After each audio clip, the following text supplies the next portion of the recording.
We have a list of finalists for Roki Sasaki. We're into the top three, and then we're doing a top 10, our first positional top 10 of the offseason. And we are going to talk about the designated hitter position, which is as deep as it has been in years. Of course, Shohei Ohtani is number one, but how does 2 through 10 stack up? Who are the honorable mentions? We're going to answer all that in a moment. It's a Just Baseball Show. It's brought to you by BetMGM. Jack and Peter on Wednesday, January 15th.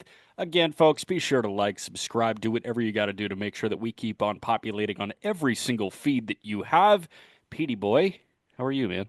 I'm doing great. Shout out to all the people who signed up for BetMGM last weekend and took advantage of BetMGM's longest touchdown jackpot. Lad McConkey, 86 yards for the Chargers. Unfortunately, the Chargers came up way short in that game, but bettors did not. $660 in bonus bets entered into the account holders of those who bet on Lad McConkey, and they're doing it again. Don't miss out on the biggest promotion BetMGM does during the playoffs, the longest touchdown jackpot, splitting $250,000 in bonus bets. All you got to do, download BetMGM, use code JustBaseball. Remember, terms and conditions apply, must be 21 years or older, and I think that's the rest of it, but congrats all those. It was a great football weekend, but we got so much baseball to talk about, and I'm so excited to start with top 10 DHs. Do you know why? All we're talking about right now? Bats. We don't got Tater. to worry about defense. We don't got to worry about any of that. We're just talking about moonballs. We're talking about dingers in this one. Top 10 DHs to start is the perfect way to go. I'm fired up, but we are going to start with Roki Sasaki because Sasaki has his list of his final three. And Roki Sasaki is choosing between the LA Dodgers, the San Diego Padres, and the Toronto Blue Jays. It was a funny inclusion with Toronto. Now, remember, Toronto is a major market. Remember, Toronto has an entire country watching its games, but people think it's very funny that Toronto is very in on Soto and on Ohtani and on Burns and on everybody else. And now they are a finalist for Sasaki. Are they going to get Sasaki? I don't know. I mean, considering there are three teams left, it seems like there's a 33% chance, but I will tell you, it feels overwhelmingly likely that he ends up in Southern California. The question is it LA or is it San Diego? Before you answer that question, was it a little weird that we saw it trickle out that Roki Sasaki will not be playing for this team and will not be playing for this team? I thought it was kind of weird that that's what Twitter was on Monday, where it was like Sasaki's camp has informed this team that they did not make the final three. It felt a little like The Bachelor. The whole thing is weird. The whole thing from start to finish has been strange, Yeah. right? Because he comes out, he's posted, and there's, the Japanese media is giving him shit for going over to Major League Baseball too early. So it's already not off to a great foot in their camp. And then it does seem like the Dodgers, they have been going to Japan, sending coaches, talking to Roki Sasaki for years. I mean, this guy has been, you know, lauded as a generational pitching prospect for what seems like the last half decade, even though he's only 21 or 22 years old. I'm not sure exactly how old he is, but I know he's a young phenom. So the entire time it has seemed like he's going to the Dodgers. A couple months ago, I said there's a 99.9% chance he ends up as a Los Angeles Dodger. And then all these other teams came into play. And he's talking about, well, location isn't as important to me because I can take a flight from Japan to any of the major markets in the United States. I don't necessarily have to go to the Dodgers. And then he just starts eliminating all these teams, not to go back exactly on his word, but it's kind of what we all thought originally. And one thing that I want to talk about the Blue Jays for a second, and Yeah. this doesn't really have a lot to do with Roki Sasaki. I just want to answer a couple of things because I've been shit talking the Blue Jays. I've been making some memes. I've been making fun of them. But at the end of the day, the more I've come to realize is I'd rather be a finalist on all of these guys than not a part of the conversation at all. And the reason I bring that up is the Mariners have been so disappointing this offseason. And the Mariners came out and said even a few years ago that they were going to have every single stop, every single meeting possible. The greatest pitch that Roki Sasaki has ever seen to come to Seattle didn't even get a meeting. So if I'm a Blue Jays fan, yeah, I'm getting made fun of on the internet for being the finalist for my ninth free agent. at least they're going for it as a fan. Like, I can respect that. At least they are one of the finalists. I'd rather be a finalist than never be in the conversation at all. So while I am making fun of the Blue Jays, it does come from a little bit of a respect lens. At least you're in the fight. But Yeah. my prediction is still the same that it was. And I think the whole situation is very, very weird. And I'm not saying there's any tampering involved, but I do think that this long process aids Major League Baseball, the Dodgers be like, we didn't tamper. Of course we didn't. Look how many teams he said no to. And of course, this is all speculation. I just think the whole situation is very, very weird, very unique, but still weird while it being unique. Yeah. Are you sure the Mariners didn't even get a meeting? Like, did they not get a first meeting? I know they didn't get a second. That was what was reported, or that's what I read. Okay. And I don't know the validity to this, but Mark Bartlett, who's got a decent Padre following and he has a Padre blog, said, according to a source, Roki Sasaki not only got the full Petco Park experience on his second visit, but was also welcomed into a player's home for dinner with Padres players, coaches, and front office staff. Yu Darvish and Manny Machado played key roles in hosting while Roki was in town. So I thought that was kind of interesting as well. But going back to your Blue Jay Mariner conversation, like I'm with you. There are some teams that should have been a heck of a lot more involved in Sasaki, but I have no idea what the level of involvement was. Like Seattle could have done everything that they, were trying to do, and unfortunately, it just fell a little short of what Sasaki wants in 2025 and beyond. So, they didn't get that. But I struggle to fault anybody in a process as weird and veiled as this. Like, Yes. there's not enough information for me to say, oh, the Mariners screwed up here. Like, That oh, it, yeah, it's I totally agree with you. And then to your point of there's not enough information, and then there's too much information that doesn't matter. right, Like, I think right. that's what's muddying the waters here is we're hearing all this Roki Sasaki news, but none of it is really important. What I is just want to, important? Yeah, exactly. yeah, Because what going back to my point earlier about him not really caring about location, not really caring about being a star or not, and then he's just probably gonna go to the Dodgers and go back on all of those statements. That's why it feels like all the information we're getting is not useful and yeah. we don't have any actual good information to use to make a proper prediction outside of the Dodgers. That's why 99% Dodgers. So you remember I said just entertain the field when Yes. Sasaki was posted. And I like with where we're at in the offseason, and I don't think this is an edgy take or anything like that, but call me out if you think it is. Okay. If he wants to make an immediate impact, I can't even begin to articulate how little sense that would make for me if he signed with the LA Dodgers. Hmm. Like, is he in that rotation? Yes.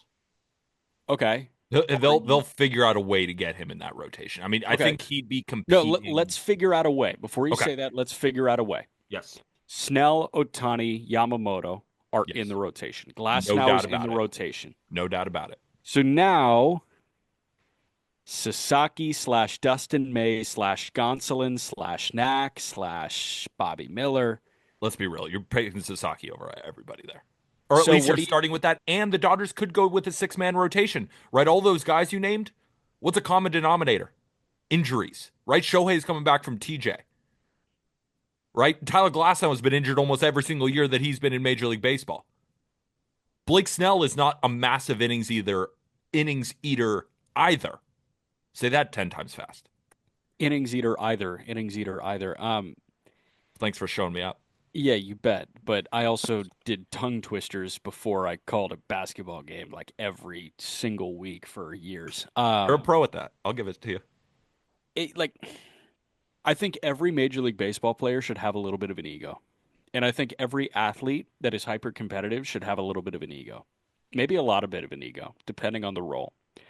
And I think there has to be a little bit of Roki Sasaki that needs to say to himself, I'm the best MF player on the face of the earth, and I'm going to beat anybody that's standing 6 feet or 60 feet 6 inches away from me. I think you can still do that as the five, but doesn't the ego creep in a little bit? And you think to yourself, I could either be the five or the six for the Dodgers when I am the most prized international free agent coming over, not named Shohei Otani since ever. I could also go be the one or the two with San Diego. And I form this three-headed monster as opposed to, oh, look at Yamamoto and Otani and Snell and Glass now. And then, oh, by the way, they have Roki Sasaki as well.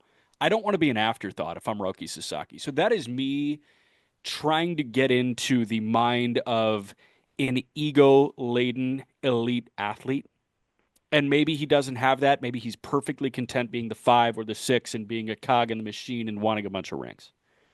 So it's so funny. I agree with your premise, but I don't agree with your analysis after that. And Okay. here's what I mean by that. I totally agree with you about the ego thing.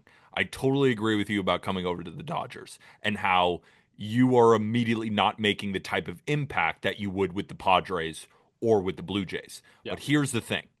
If I'm Roki Sasaki and I do have that ego that you're talking about, that I can go dominate anybody, anywhere, 60 feet, 6 inches, meet me in the box. First of all, love that.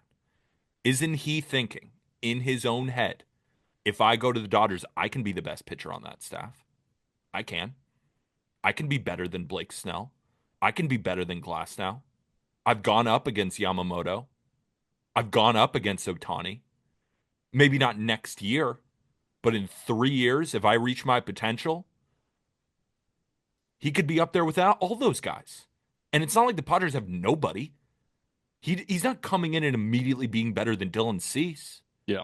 I'd venture to say he's not coming in and being better than Michael King. So regardless, he'd be the three in that rotation. And let's say the Blue Jays got him. He's not starting opening day. Kevin Gausman is.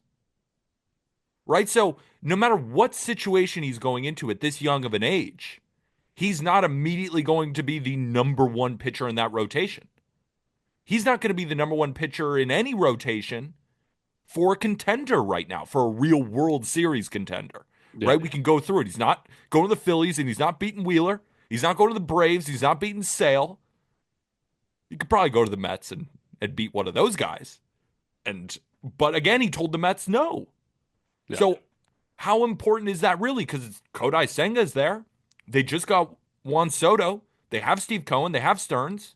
Why wouldn't you want to go there? You'd be the number one in New York. Yeah. Southern California has to be pretty endearing But here. that's what I'm saying about the useless information. Like I know. Joel I know. Wolf and all of them came out and said it didn't matter, but I guess it does, I at guess least it does. somewhat. So here's the counter to the Padre point. Okay.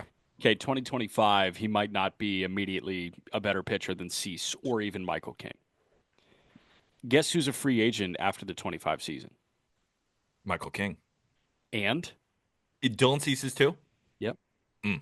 they both hit the open market after the 25 season. You have a When's 38-year-old. Otani a free agent? Oh, I'm just kidding. 2035? I think With it the was. deferred money? I mean, he's, I mean, he's you can still be employed by another team with deferred money, but I see your point. But like Cease and King could very well be walking, especially with the financial constraints that are on the San Diego Padres right now. So you are signing up to be part of a three-headed monster as Musgrove recovers from Tommy John surgery. He will be out. Yep. As Darvish turns 38 years old, you have your mentor in that rotation with you in Darvish, Mhm. and you are forming a three-headed monster with Cease and King. You get your feet wet in 25. In 26, Cease gets a bag from somebody else. King gets a bag from somebody else. Guess what? It's your freaking show, dude. Like, welcome to the Roki Sasaki experience in San Diego. And I think that has to fuel the ego. To be honest with you, like, I would have set the odds. I don't remember what I set the odds at. I was going to say like 75-25 or 80-20 Dodgers when he first got posted. And you were 99%, and Arm, I think, was like 95%. You're still 99% Dodgers? I'm I'm nearly 100. You can put me Okay. down for 100. So I am 60-40 Padres. I think Interesting. he's a Padre. I don't think so for a few reasons. I agree with what you said that he could be the mainstay in that rotation. If you're Roki Sasaki, do you want to join the Padres? We just talked about them, I think in the mailbag episode. Aram and I were going over worst futures. You have an internal conflict between ownership. Yeah. You have a GM that has traded most of the farm in order to go for it. And now we're looking at that team. We're talking about Bogart's long contract. We're talking about Machado's long contract. We're talking about the Padres potentially trading Dylan Cease trading Luis Arias, that's where you want to go. That doesn't that doesn't make sense to me other than he just wants to be the star.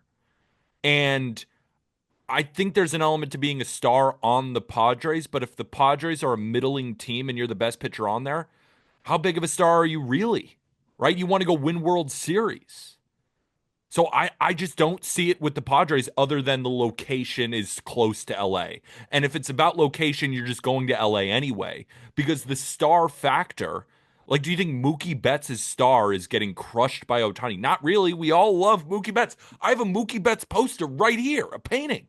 Yeah. Like, these guys, when Snell comes over, we're still like, oh my God, Blake Snell's on the mound, Yeah. right? Well, We still star, respect the best players. That's you why I think he should have gone to the Cubs. you I think don't. Roki should have gone to the Cubs. That would have been you would have been the star in that market. You have Shota already on the team.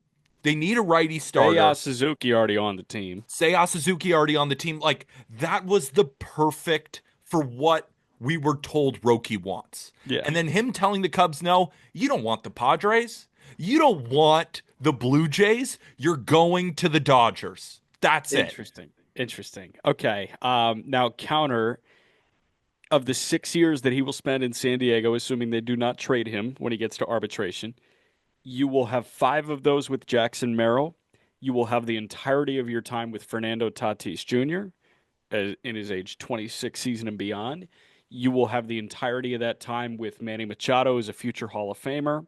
Definitely. And, you've got the entirety of the time with, the starting pitchers that they're paying. You've got 4 years with you, Darvish, and he is going to pitch for the conclusion of that contract. You've got 3 years with Musgrove. Like, I do think that the Padres are a better sell than I think you may be saying. Like, I understand that the ownership situation sucks right now. But at the end of the day, we can't look at them like they're the 14th best team in Major League Baseball. They're like the fifth best team in Major League Baseball. They're the sixth best team I in don't Major know League if they Baseball. are. I don't know I if think they they are. are. I think they are.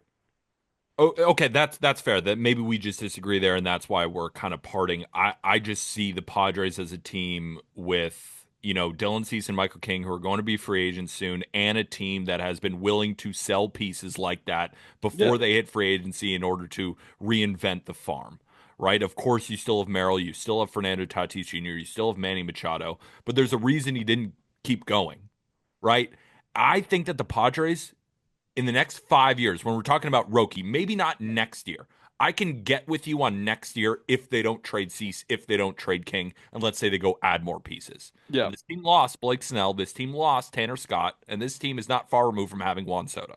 Right? Yeah. So I think in Roki's first year, they're going to be competing with the Giants to finish third in that division. I think the Diamondbacks are better. I think they've done enough. Right? They were the ones to get Corbin Burns. And then as the Giants continue to open the bag and the Padres' finances start getting slimmer and slimmer, maybe then they start to fall below the Giants. And now you're fighting to finish third in your own division. And Roki could be a great pitcher, a great pitcher. But I'm sorry, if he's not doing it in the playoffs, he's not reaching that full potential of star that he wants Yeah. with the Padres. And then with the Blue Jays, I mean, they're in an even worse situation. Well, and it's funny to tie it full circle because we're saying that he wants. We don't know what he wants. We don't know Man. what he Like, we've wants. gotten a billion No, different I know what he reports. wants, Jack. He's going to the Dodgers. Like Okay, I know what he wants. you know what? Bet. I think that he's a Padre. You think that he's a Dodger, and we're going to find out the next week or so. What are the Okay. parameters of the bet? Mm, mm. What are the parameters of the bet? Let's let YouTube comments below decide. Okay. YouTube comments Move below. to Thailand for a year and master their noted martial art. Become one with the monks. I'm sure that's what we're going to get. Something reasonable here, folks. Yeah. What Roki Sasaki signs with the Dodgers? What does Jack have to do? Roki Sasaki signs with the Padres. What do I have to do? You can give us different punishments. It doesn't have to be the same. And the most liked comment in the YouTube section, we will do it. Be reasonable, please. I mean, this is not a crazy prediction. I'm kind of in on the Thai monk thing. You can make the challenge harder for me because the Dodgers are a much more likely favorite here than Jack. Like, don't make Jack do something absurd for something that I think is a 1% chance of happening. Yeah, I think that there's a 60% chance that it Okay. happens. So that's We're off market, you and I. we are. We are. All right. But let's get into the designated hitter conversation here. Roki Sasaki is going to be a Padre. The DH position again, like I firmly stand by this. This is the deepest this group has been in years. The DH position. Yeah. Like I'm looking at Kerry Carpenter, and I said, if it all clicks, he's a top five DH. Is he? Like, are we sure? This is a hard group I to know. crack, man. And like, I'm looking at Schwarber and Yelich in the five spot. We're going to walk through all of these guys from 10 to 1, but I do want to start with the honorable mentions here because we have Mhm. four honorable mentions. It's a pretty thin group, I will say, but the top 10 is legit.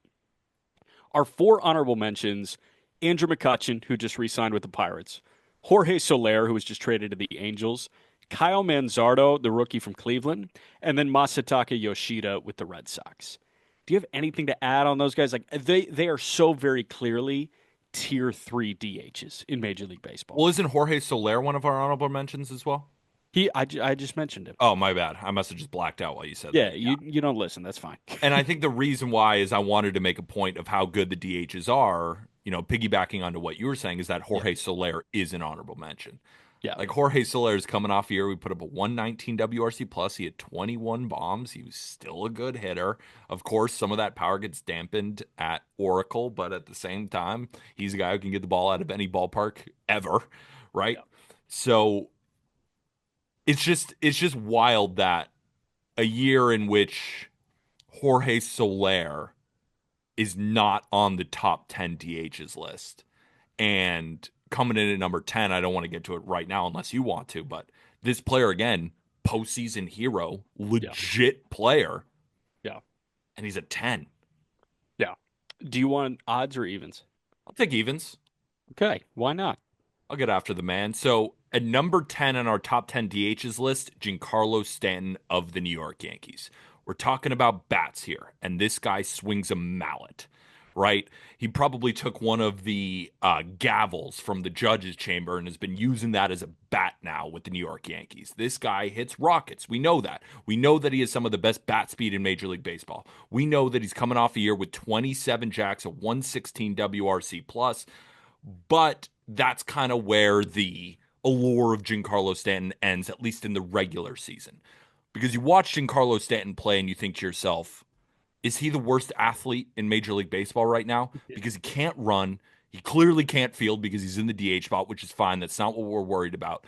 But the only true value that you're getting from Giancarlo Stanton these days is from the home runs, and it's from the bat. It's a good bat. It's not a great bat, but the allure of Giancarlo Stanton, probably what enters him into the top 10, at least for you, I know for me, Yeah. the playoff success. This guy, when the lights are on, is one of the more feared hitters in Major League Baseball. Doesn't happen with a lot of guys where they go from the regular season where they're hurt, they put up a decent year, and then you get in the playoffs and he turns into another animal.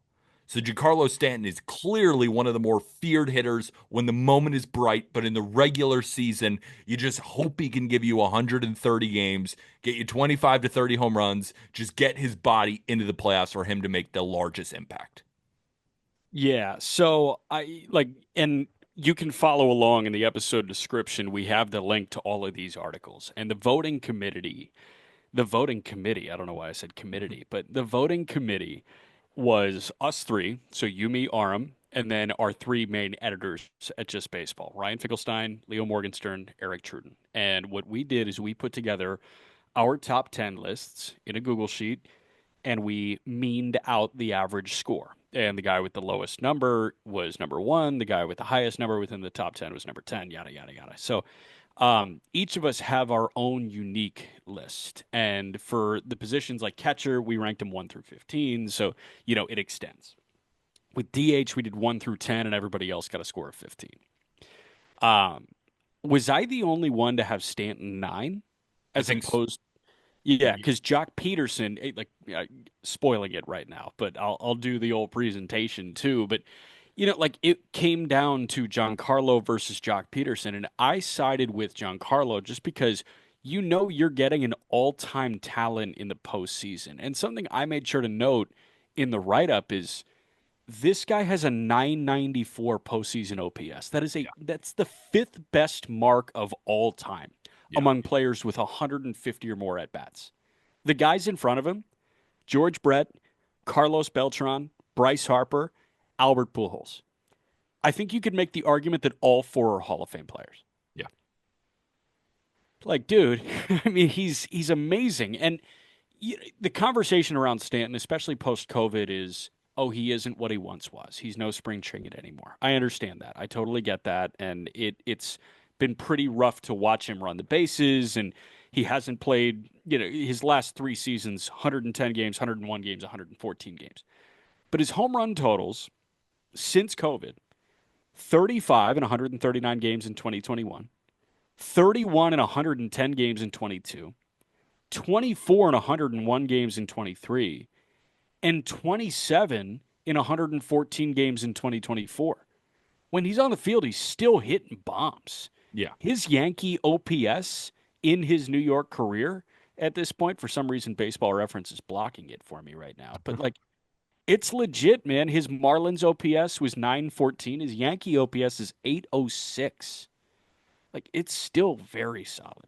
No, he's a future Hall of Famer, I think, when he gets to 500 home runs. But I just don't think that's what we're talking about here. I think what we're talking about here is who we're projecting for next season. Yeah. And the reason I rank Jock Peterson higher, why don't you just get into Jock Yeah. Peterson pitch and then we'll discuss. I will. So again, number 9 on our list is Jock Peterson, now with the Texas Rangers. And Jock Peterson, 132 games last year, hit 275 with 23 home runs. He walked 12% of the time. And this guy had a 151 WRC plus last year. That was the best season of his career by WRC plus and his highest WAR total since 2016. And Jock did it really as a platoon DH for Arizona. It almost felt like his 24 was in the shadows. Like he was so good when not many people were paying too much attention because this was the disappointing team after a World Series runner-up finish. And hey, by the way, the offense in Arizona was the best offense in Major League Baseball by some categories, and Jock was a massive part of that. I feel like his 24 campaign was incredibly underrated. I agree. And that's why I have him at 9, right? And Yeah, that's why I think that he is a better player right now than Giancarlo Stanton. Like, I almost think there's a sizable gap because interesting. you were saying that, we're taking a little bit off Jock because, of course, he mostly faces right handed pitching, right? But more often than not, you're going to face right handed pitching. So he gets docked because he is a platoon DH. The thing is, he still played more games and had more at bats than Giancarlo Stanton. And that's, I think, where we're at with Giancarlo Stanton in this day and age, Yeah, right? That even in when he doesn't have a full time job where he's not the DH for 160 games like a Brent Rooker or Marcell Ozuna or any of the top guys, he's still playing more. And are we supposed to not look at the 900 OPS? Right? right. Giancarlo Stanton has a couple more home runs, but if we're looking at the slugging percentage, right, 475 compared to Jock Peterson at 515. So Jock is even slugging more in his at bats. They don't always result in home runs, but Yeah, Giancarlo Stanton is more boom or bust when it comes to that. I think Jock Peterson is a much more sound hitter right now. And we also have to remember he's just 32 years old. It does mhm, seem like Jock is 36, 37 years old. He's not. He's yeah, 32 years old, coming off an OPS 900, 151 WRC plus last year. 2 years ago, it was a 140. This yeah, guy rakes. And yes, he doesn't have the postseason pedigree that Giancarlo Stanton has. 115 WRC plus in the playoffs, still pretty good, right? yeah, Still 50% above league average in the biggest moments, still 12 home runs in 70 games, right? So he's still giving you the business in the playoffs. And he's still one of the better hitters against right handed pitching in all of Major League Baseball. yeah, Like he had a 920 OPS against righties last year. Corey Seager had a 944. yeah. They just added almost what Corey Seager is providing against right-handed pitching. He's got to be above Stanton. Just has to be. And who am I to argue? Again, my list, I had Stanton over Jock, but I'm all for democracy, and the Yeah. majority had Jock over Stanton, so he comes in at number 9 in our rankings. I do find it interesting too that Leo Morgenstern, shout out Leo, didn't rank him at all.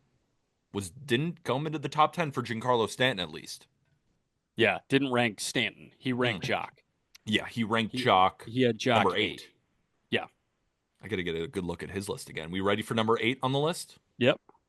So coming in at number 8 on the top 10 DHs list, Seiya Suzuki of the Chicago Cubs. And to be perfectly honest with you, I texted Jack like an hour before, even though we already had made our lists for a while. I was like, wait, I think I need to change it. And the reason why is I wanted to move up Seiya Suzuki in my rankings. And Leo has him at 6. Eric Truden has him at 7. I think they are right here. Because Seiya Suzuki, over the last 2 years, has been a fantastic bat. And that's what we're evaluating when it comes to DHs, right? How does Seiya Suzuki's value get diminished? Right? When we watch those plays in right field and we think to ourselves, God, he just cannot play the field, right? But when he comes to the plate, he often makes up for it. Slash 283, 366, 482, 21 bombs, but he's also good on the base pass, right? He's still in between 15 to 20 stolen bases a year. Good plate discipline, high walk rate, 11%. Gives him a 138 WRC plus for a 3.6 war. Like, you're not supposed to be a 3.5 win player when you suck at defense, and he does. That's how good the bat is. He's still a young player. He's going to continue to progress in Major League Baseball. I think we could potentially see, if not the same, even more next year. I think he's going to be a great bat for the Cubs. And again, that's why I think that he has a conversation to be made, against any of these guys between 5 and 8. I really do think that he is one of the better DHs in the league. Yeah, I would love to push him higher on this list, and then I look at who I ranked ahead of him, and I'm like, I don't think you can, justify this. And we're gonna get into that group again. This group is as deep as it has been in years, and the fact that a guy like Seiya Suzuki, who put up the numbers that he did in 2024, I mean, we're talking about a 138 WRC plus. We're talking about a 3.5 win player that was a firm net negative defensively, like being the eighth best DH in baseball. And this doesn't happen 2 years ago, but it happens now because the DH position is awesome and it's getting more athletic. And Seiya is a great example for me of the DH position getting more athletic. Hmm. This is a guy that is not good enough to play the corner outfield, but still swiped 16 bags last year and could swipe 20 this year. The DH used to be the second first baseman slot in a lineup, right? It's like you've got a guy that's too clunky to play first base, or you have another first baseman where you really like the bat, but there's only one spot that they can play defensively. That's your DH, right? Immobile power bat. I now view the DH spot more than like just a secondary first base. I view it as a fourth outfield spot right now. Yeah. And I think Seiya is a good example of that. And I think Owen Casey could be a decent example of that when he does come up. And we'll see how the Cubs handle all of that. I wouldn't be shocked to see Casey repeat AAA this year because they have that Kyle Tucker guy via trade. But when Tucker walks after this year, I think Casey can play right, Suzuki can DH, and Suzuki can give Casey a couple days off his feet a week, and Casey can DH and Suzuki can go play right. Like I do think that he is a good poster boy of the new DH in Major League Baseball. And that's why I'd rather have him on my team than some of these DHs who are just locked into one role. And then we can compare the bats. Because if we're looking at DHs last year by WRC plus among those who qualified, say I finished sixth, right ahead of Kyle Schwarber. He had a higher WRC plus than like Manny Machado. Like the dude raked and just He does. has raked over the last 2 years. And again, when we're talking about, a DH, you think in your head 40 home runs, a lot of strikeouts, but a ton of slug. Where you think of Kyle Schwarber, right? You Yeah. think of the, three true outcomes. But Seiya, while he does strike out a decent bit, he does walk a lot, but he hits his home runs, he steals his bases, and this is not a 230 DH hitter. 283, Yeah. 370 OBP. I mean, this guy is a complete hitter, and if he cuts down the strikeouts a little bit and adds a little bit more pop, Yeah. I mean, this guy's an all-star DH. So GG's. I would have liked to move him higher, but I am a man of democracy, so he comes in at 8. And coming in at number 7, We'll tell you after a quick break. Coming in at number 7 is Kerry Carpenter of the Detroit Tigers. And this was a weird one because Kerry was limited to 87 games in 2024, but everything that we saw indicates that this guy is one of the best hitters against right handed pitching that we have in Major League Baseball. You mentioned Jock's numbers. Kerry Carpenter in 87 games with only 28 ABs coming against left handed pitchers slashed 284, 345, 587 with Mm. 18 homers, 57 driven in, and a 160 WRC plus. I was right in the middle with Ryan Finkelstein at 7, so my number was accurate when it comes to the consensus and the average ranking. Leo had him at 9, Eric had him at 8, you and Aram had him at 5. Hmm. What made you that confident in Kerry Carpenter to have him at 5? Oh, oh. So here's where I've liked Kerry Carpenter for a minute. I'll give Arm more credit. He's been on him before him, but watching him during the regular season, it looks like Jock Peterson just a little bit more amplified. Like this genuinely looks like one of the best bats in Major League Baseball against right-handed pitching. You can tell he's feared, right? Good plate discipline. 587 slug? Yeah. That's absurd. That's 100 more points than Kyle Schwarber has been over his last 2 seasons. Like, let's put that in perspective here. Kyle Schwarber's been slugging 480 the last 2 years. Still gets his home runs, Yeah. but Kerry Carpenter, when he puts bat on the ball, rakes, Yeah. piss missiles.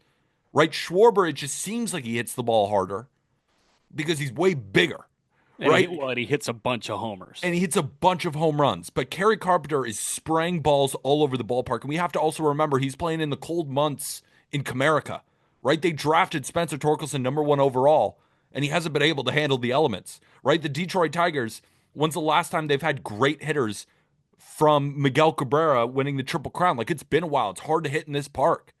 And he came in and slugged 587. And really just ever since he came in, right?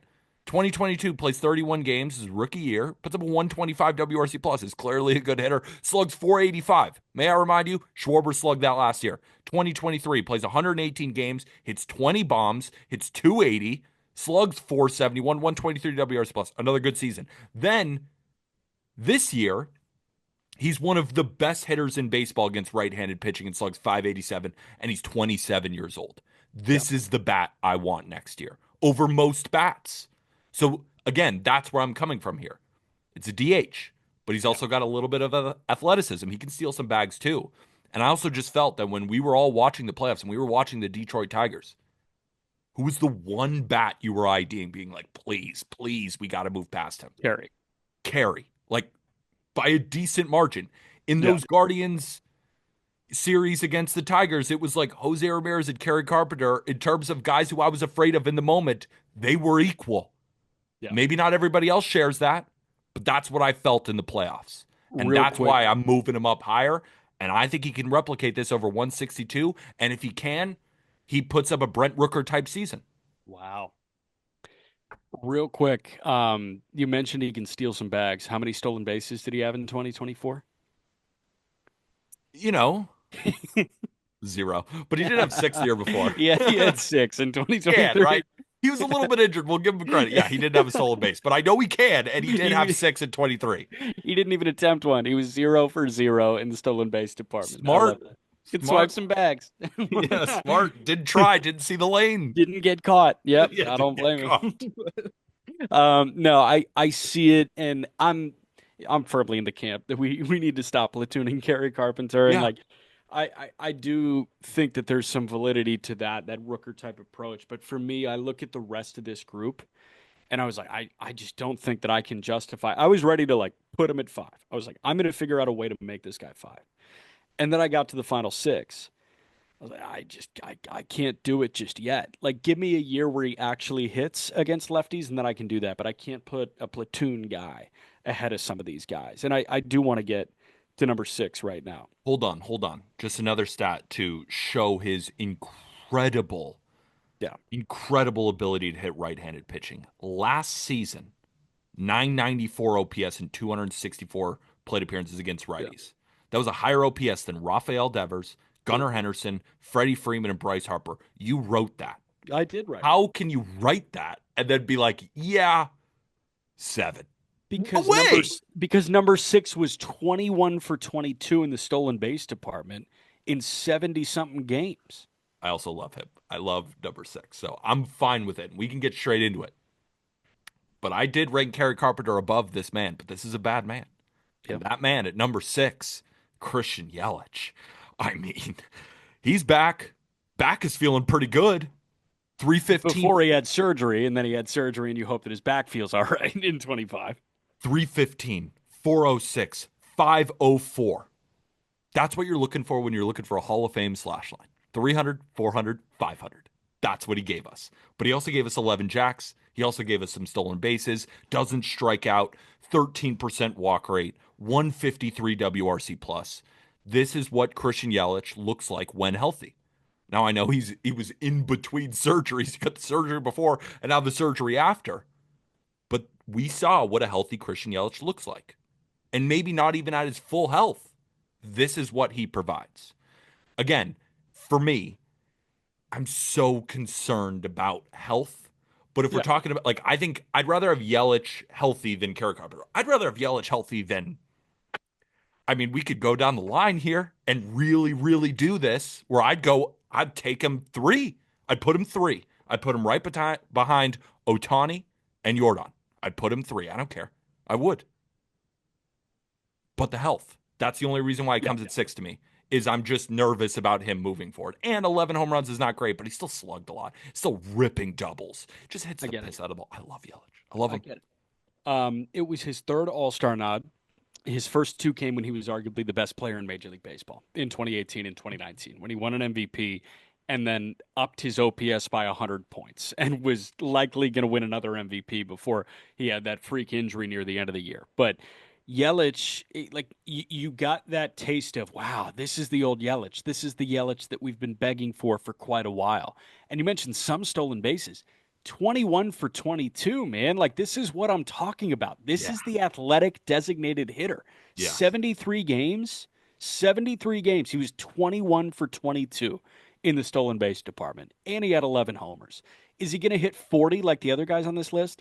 No, I don't think so. I think those days are gone for Yelich. But what I think he can do is hit 25 and steal 30 bags and K at a rate under 20%. And this is what I'm talking about with Seiya, where Yelich is not that good in left, but he can get by in left. Yes. This is how the DH functions as a fourth outfield role. Yeah. Yelich is best when he doesn't have to worry about that shit in left field. He's best when he can just focus on mashing. And you've got Frelick in left and Garrett Mitchell in center and Chorio in right. Or you've got, Perkins in center and you've got, Tyler Black in left. Like, just yet just let Yelich DH. Try saying that one 10 times fast. Yeah. Well, no, if you can't, there's no shot I can. You already showed Just me up let there. Yelich DH. But no, this guy is, I think, must watch TV when he's right, and I'm hoping that the surgery corrected a lot of the stuff that he needed done, and he hits the ground running here in 2025. I think it's tough to rank guys where health impacts more than other players, Yeah, right? Because if we're looking at just straight talent, Yelich should be three, or yeah, at least right there, right? But he's not. So that's the tough part about making top tens is finding placeholders for guys who you think are more talented than where their ranking is, but you're just more worried about their health.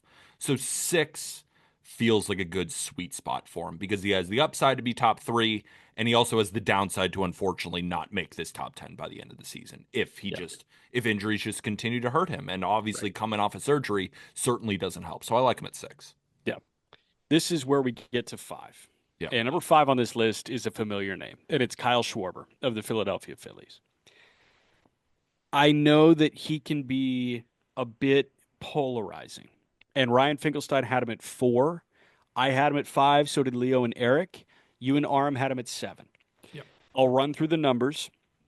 This guy in 150 games up to the batting average from 197 to 248. He slashed 248, 366, 485 with 38 homers and 104 driven in. He walked 15% of the time. He led the National League in walks drawn. He had a 135 WRC plus, and he put up a 3.5 win season as a DH. It was his best season on record by FWAR, probably because he wasn't playing left. Because like when he was playing the outfield, that tanked the WAR. Yeah. He was as hard to watch as we had in a corner outfield. Him and like Andrew Vaughn But the and good thing is, maybe who cares? Castellanos. Who DH. cares? Yeah. But DH. to your point about wanting players who can at least be hidden in the outfield versus someone who Yeah, can he actually can. be detrimental to winning in the Correct. outfield. Again, does that not hurt your list at all? I mean, It doesn't. It doesn't. It which can't. is fine, which is fine. What aids him for me is, and I know that you can look at the WRC plus numbers, and 135 is not 160, it's not 155. I understand that there were guys with higher WRC pluses and lower K rates and all that jazz that I ranked lower than Kyle Schwarber. But the reason that I ranked him where I did is because I freaking love this guy in a leadoff role, man. He led the National League in walks drawn. Like Yeah. outside of Soto, he is the best walk artist in Major League Baseball, and him seeing a ton of pitches and starting off games like he does, he's got the most leadoff homers. Like I think it's him and Ricky. Like Ricky's the highest still, but I think Schwarber's right behind him. I know George Springer was up there for a little bit. Like if you want a tone setter at the top of your lineup, how often do you see a leadoff guy driving 100 runs in back-to-back seasons? That's what he's done. Like it's perfect to me for what the Phillies are asking from him. It's hit a bunch of homers and walk a bunch of times. I understand that it's three true outcomes, but fuck, are those two true outcomes awesome? I respect your love of the Schwarb. Who Yeah, doesn't love Schwarber? I mean, you watch him hit, and it looks like he's swinging an illegal bat. yeah. Doesn't it look like the barrel on his bat is illegal? Him It and j- Seager, him and Seager of the two illegal bats in Major League Baseball. there's some others too. Jock kind of swings an illegal bat, I think. I A mean, little bit. the barrels just look bigger, and that's just a testament to how long Kyle Schwarber keeps his bat in the zone. That's how good his eye is. Here's the thing, though. Can we talk about the other outcome of the three? Yeah. Because the Phillies' leadoff hitter struck out 197 times last year. That was the third most in Major League Baseball. Now you get more plate appearances, so there's more opportunity to strike out, and he took them, right? The more opportunities, he took them to strike Yeah. out. Here's why Kyle Schwarber fell to 7 for me. And it's tough because these guys are all great, right? So if I'm talking about Schwarber between 5 and 7, I still love Schwarber. I just would rather Christian Yelich and I would rather Kerry Carpenter. And I go back to the slug. That matters to me so much for these DHs.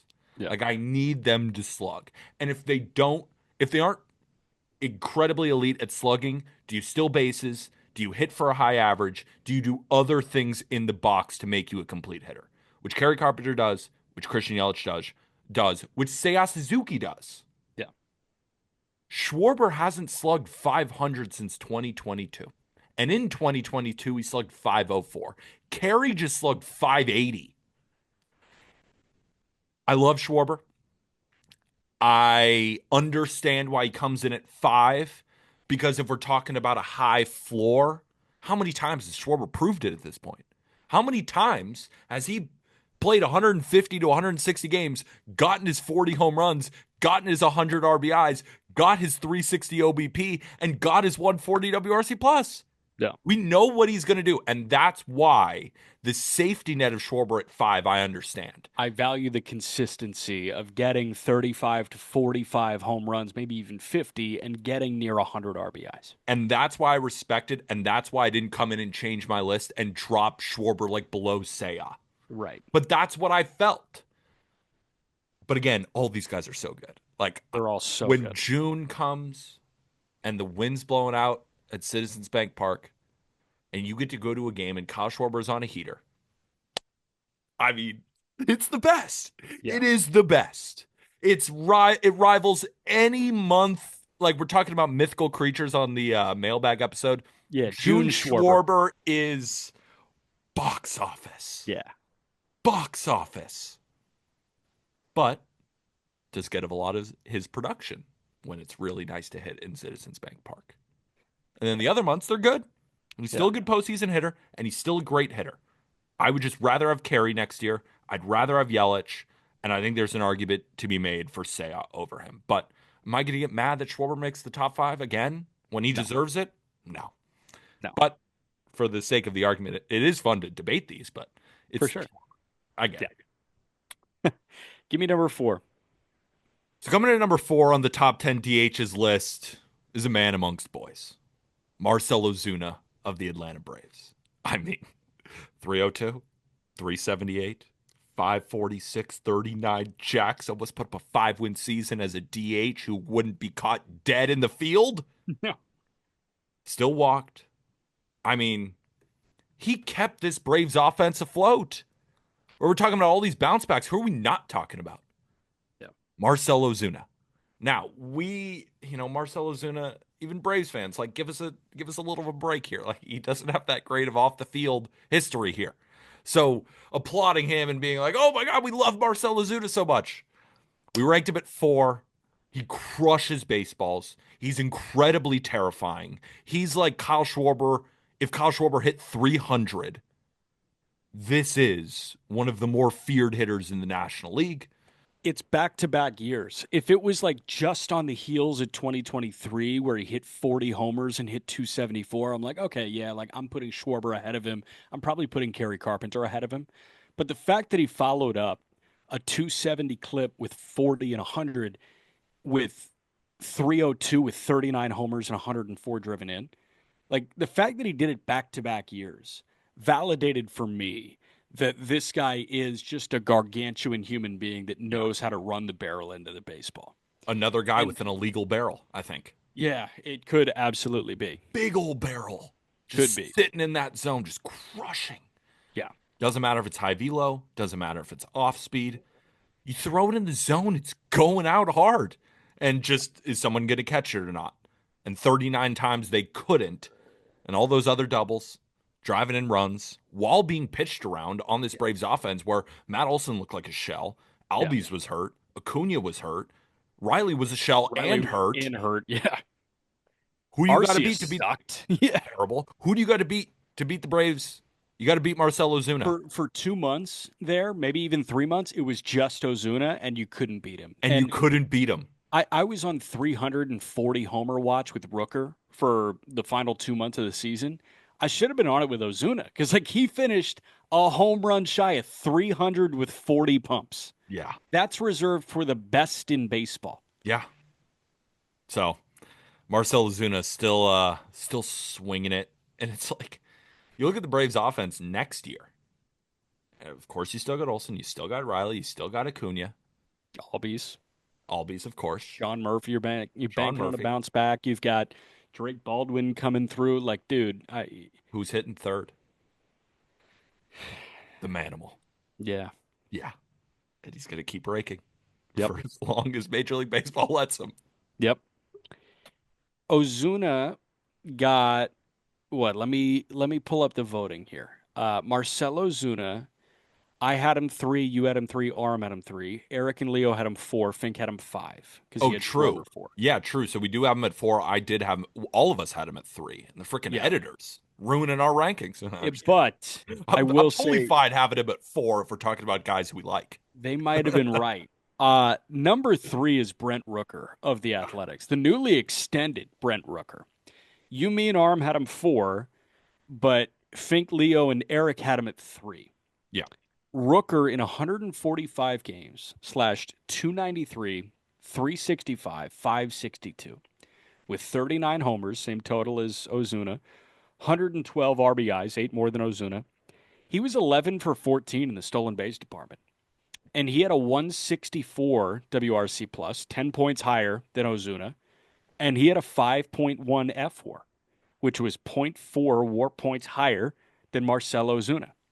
By a lot of the premier metrics that we like talking about, Brent Rooker was better than Marcell Ozuna. And Ozuna called Truist his home ballpark.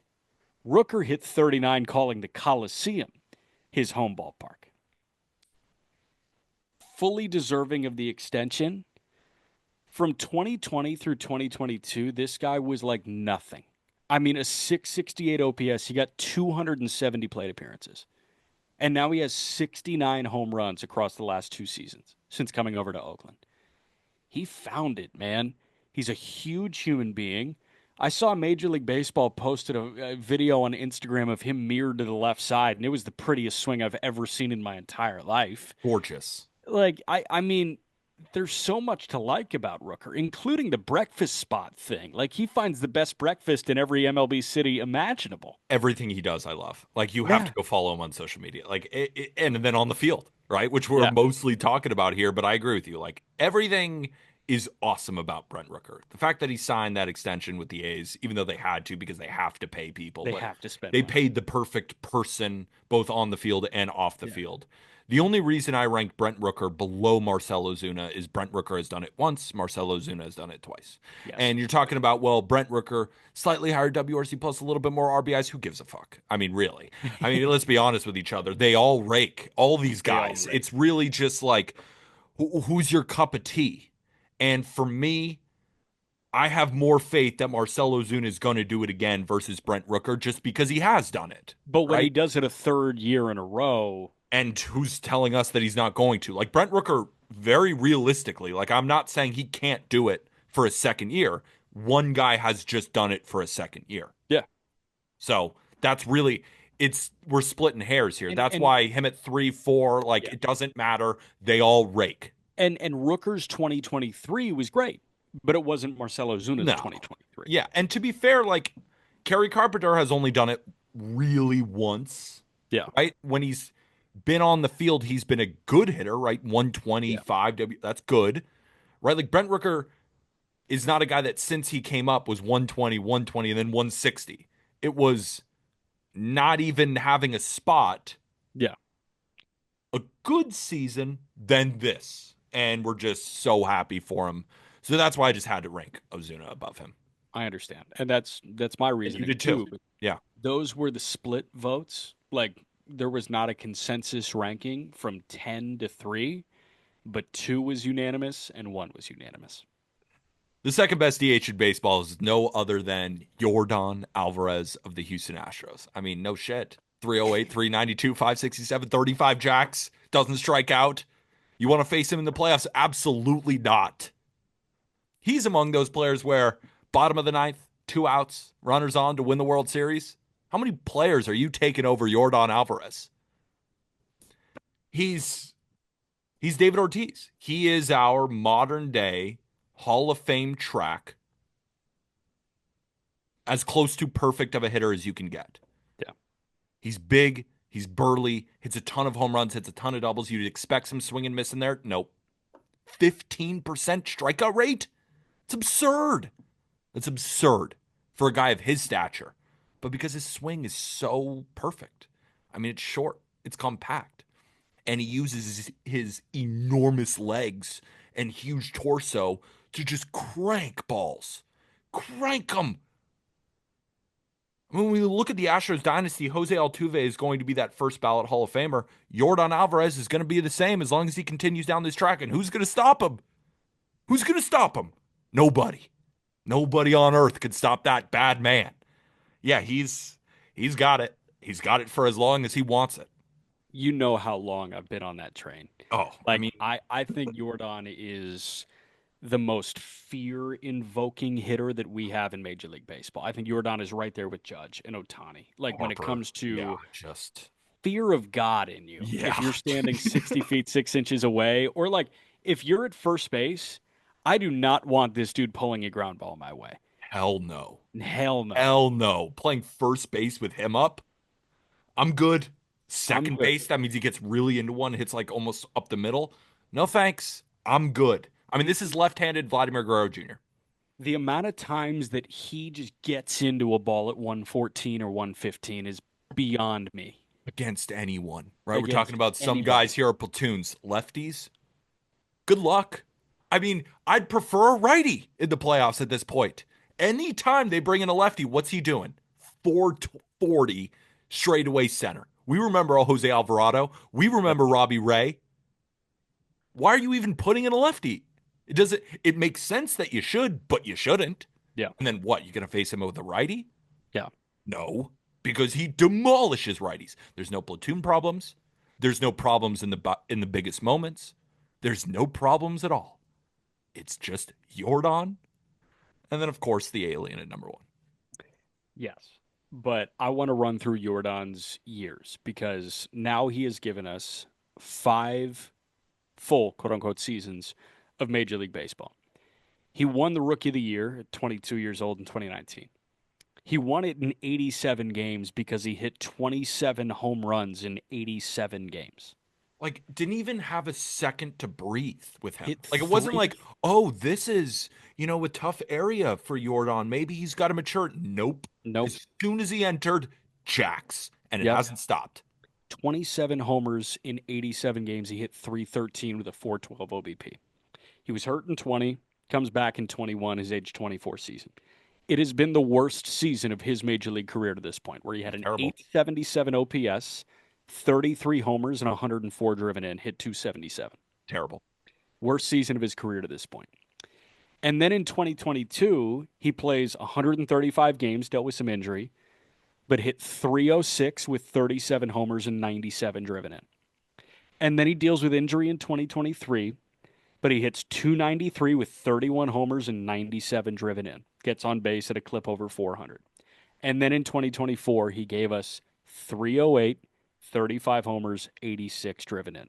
This guy per 162, at 27 years old, mind you, 298 with a 973 OPS, 38 doubles, 42 homers, 120 driven in.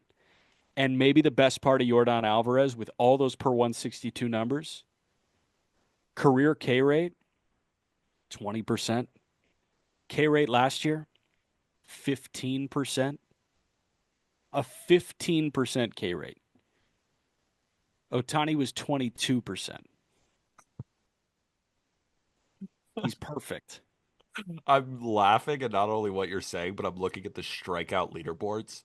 Like seeing Jordan Alvarez between guys like Bryson Stott, Yandy Diaz, Corey Seager, like even Benintendi, Andres Jimenez, Trey Turner. Like these guys are not supposed to strike out. That's why they're in Major League Baseball. And like Right. Jordan's just sitting in the middle of them.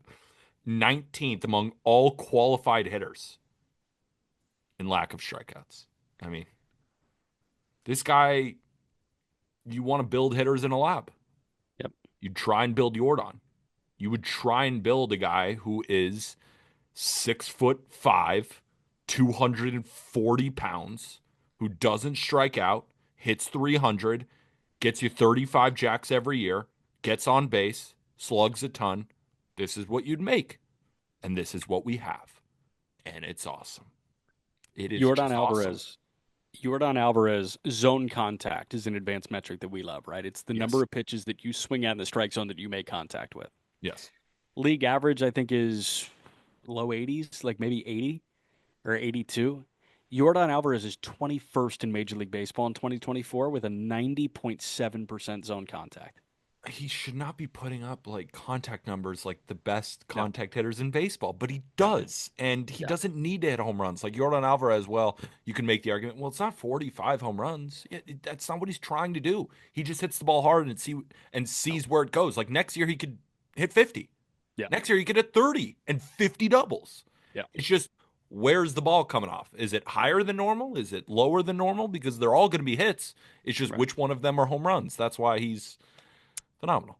And with him and Otani, we are so spoiled with these guys being at the top of the game. Yeah. It's ridiculous. But number one, of course, is the $700 million man, Shohei Otani of the Los Angeles Dodgers. The numbers on Otani, they were awesome. He was the first 50-50 player in Major League Baseball history. In 159 games, hit 310 with 54 homers, 130 driven in.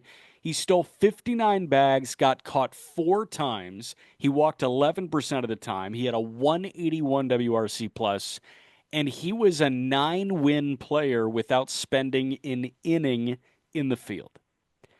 That doesn't happen, but we have a unicorn on our hands. We have an alien life form that decided to play Major League Baseball, and we should cherish him for as long as we possibly can. And I think we're going to get 9 more years.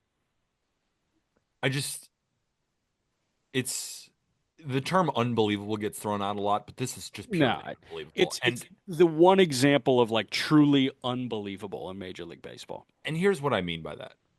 Going into 2024, Shohei Ohtani is the talk of every single television broadcast that has electricity. Why? Because his best friend, his interpreter, is in a gambling ring. And his name is getting thrown in the mud. He's also recovering from surgery. And you'd think a lot of that would get into his head, or at least some of it would seep in moments. Not a cent. Not a second was he not unbelievably prolific. Remember this, we're coming off a season where we're talking about, is Shohei Ohtani a top 5 pitcher? Is he a better pitcher than hitter? Then what does he do? Yeah. He goes 50-50. He's I don't know. I don't know how to talk about him anymore. I don't know how to talk about him because everything is just perfect. Like, how do you talk about the Mona Lisa after everyone has already talked about it? How do you talk about? I don't even know. That's what I don't know how to compare him to anything anymore because it's just the best thing in sports. I'll take Otani against Joker or SGA. I'll take Otani against Mahomes. I'll take Otani against any of the soccer players. I think he's the greatest athlete we have ever seen. And maybe people might get step back by that. Here's what I mean by this. This is a guy who can go from throwing 100 miles an hour on the mound to being one of the best pitchers in Major League Baseball to getting surgery to then hitting again and going 50-50, doing something nobody in Major League Baseball has done from a power department, from a speed department, while hitting 300 and not even striking out that much. How else would you define the best athlete in the planet? That's what I view it as. Someone who, since Babe Ruth, is the only person to really pitch and hit. And Shohei Ohtani is blowing the doors off what Babe Ruth was doing. And Shohei Ohtani is doing it against 96-mile-an-hour sliders out of the bullpen, guys we've never heard of throwing 102. It would make Babe Ruth shit himself. Like, Mahomes can't go play corner. Joker is not even a good defender. SGA is not a good defender.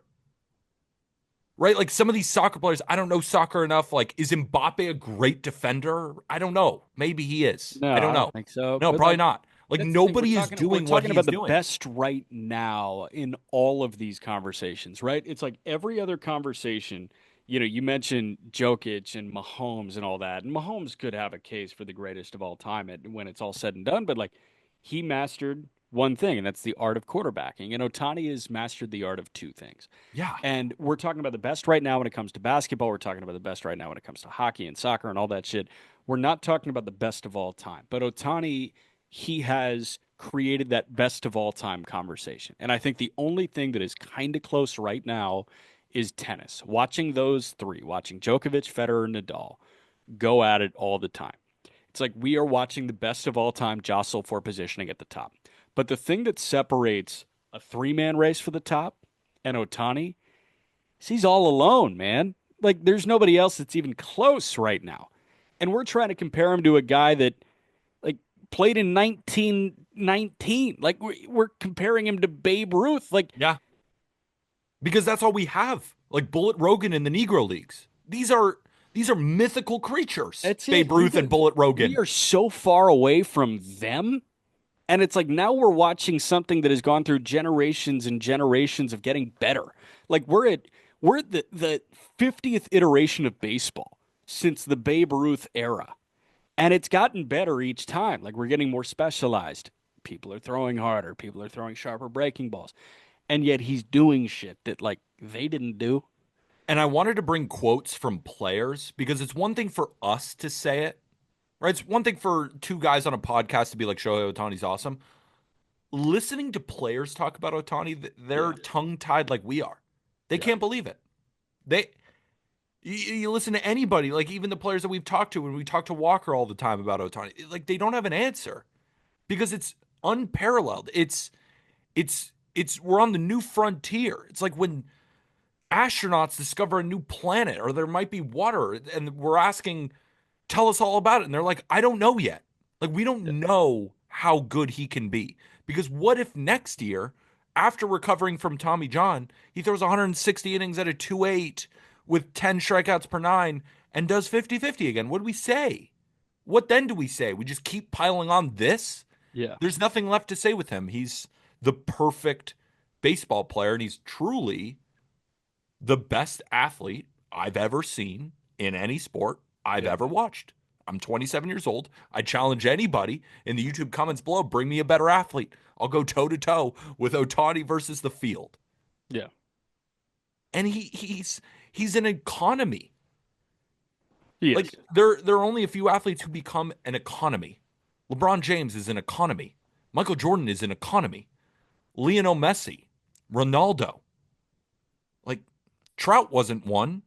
Soto kind of is because now he Yeah. got just paid $765 million. But we're talking about guys like could be written in the Bible, Yeah. like Yeah. split the Red Sea.